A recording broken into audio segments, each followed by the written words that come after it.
Well, first, you need a concentrated source of beta-sitosterol, and even the saw palmetto berry, the plant recognized as one of the best sources of beta-sitosterol, contains only 333 parts per million of beta-sitosterol.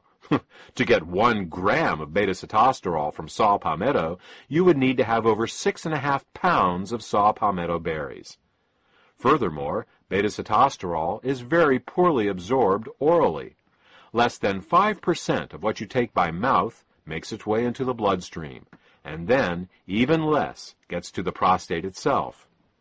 Thus, to absorb 1 gram of beta-sitosterol a day from saw palmetto berries, you would actually need to eat over 132 pounds of the berries a day. Ellagic acid is found in raspberries and pomegranates, but again, we have the same problem with absorption and concentration. Unless you have the digestive capacity of a 500-pound mountain gorilla, and you spent all day stuffing yourself with saw palmetto berries and raspberries, you would need to get a more concentrated source of beta-sitosterol and ellagic acid. So, the first 2 ingredients we chose to put in endosterol were concentrated forms of beta-sitosterol and ellagic acid. Okay, that takes care of the first 2 problems, hormonal inversions and cancer. Let's move on to problem number 3. The third cause of prostate problems is zinc deficiency. A zinc deficiency not only causes the prostate to operate less effectively, it can also cause it to enlarge. Different organs in the body have different requirements for elements, and for the prostate, zinc is required. It may sound strange that some organs need more of one element than another, but you already know of the most common example. It's called goiter.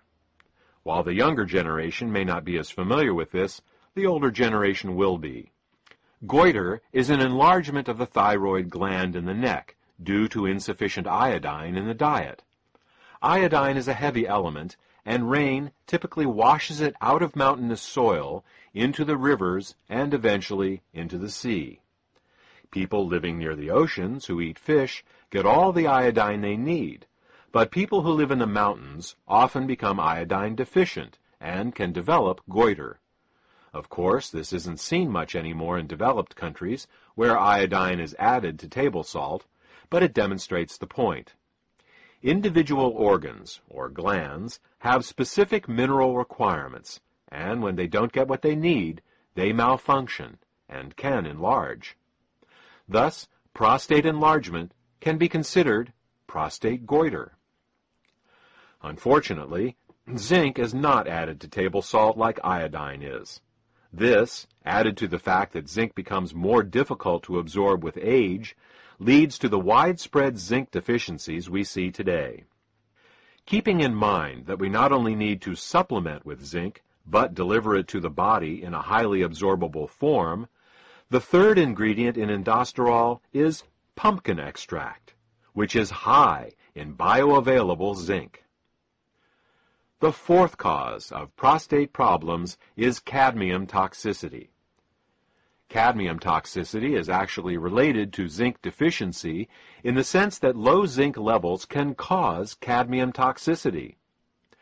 Cadmium is a toxic heavy metal, commonly found in soft drinks, seafood, cigarette smoke, plastics, water softeners, and other places. Cadmium can cause chronic fatigue, hair loss, high blood pressure, arthritis, impotence, and, of course, prostate problems. Cadmium owes its unique ability to damage the prostate to its similarity to the element zinc. Now, all beneficial elements have their toxic analogs, poisonous elements that the body mistakes for the beneficial ones. This is due to similarities in the atomic radius and electrical charge of certain elements. Thus, the body mistakes aluminum for magnesium, lead for calcium, mercury for selenium, and cadmium for zinc. Now, the prostate needs zinc to function, and it is often zinc deficient, So when it sees some toxic cadmium floating by in the bloodstream, it thinks, oh good, here's some zinc, I need that, and it gobbles it right up. In this manner, over time, cadmium accumulates and begins causing problems. If a man were to take supplemental zinc his whole life, it would offer some protection against cadmium absorption, but even so, some cadmium is bound to make it to the prostate. The only way to deal with cadmium is to remove it with a chelator. A chelator is an ingredient that has a very strong attraction to a particular element. If the attraction it has is stronger than the attraction the body has for that element, the chelator can pull that element out from the body. The safest and most effective cadmium chelator is called EDTA.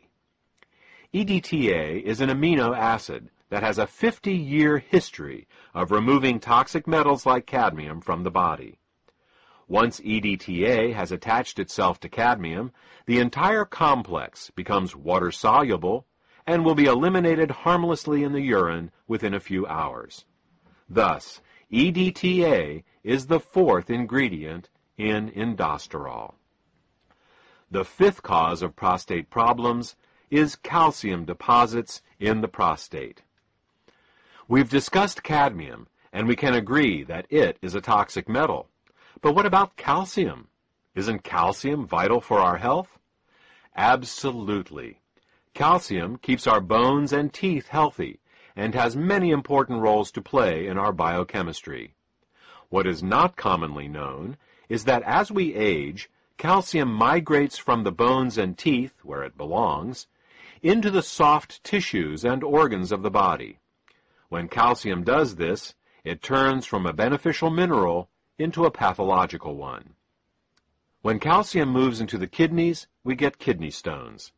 When it deposits in the gallbladder, we get gallstones. When calcium migrates into the arteries, we get arteriosclerosis and atherosclerosis. When calcium gets into the joints, we get arthritis. And when calcium gets into the prostate, we get prostatic calculi, also known as prostate stones. In addition to being a gland, the prostate is also a small pump, and like any pump, it needs to be free of debris to function properly.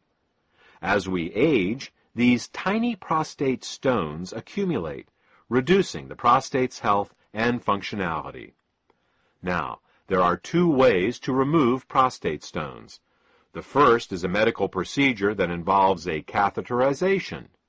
Ouch! The second is with EDTA, which goes in and pulls the calcium out, just like it removes the cadmium. Thus, EDTA serves double duty, supporting both the removal of toxic cadmium and also calcium stones.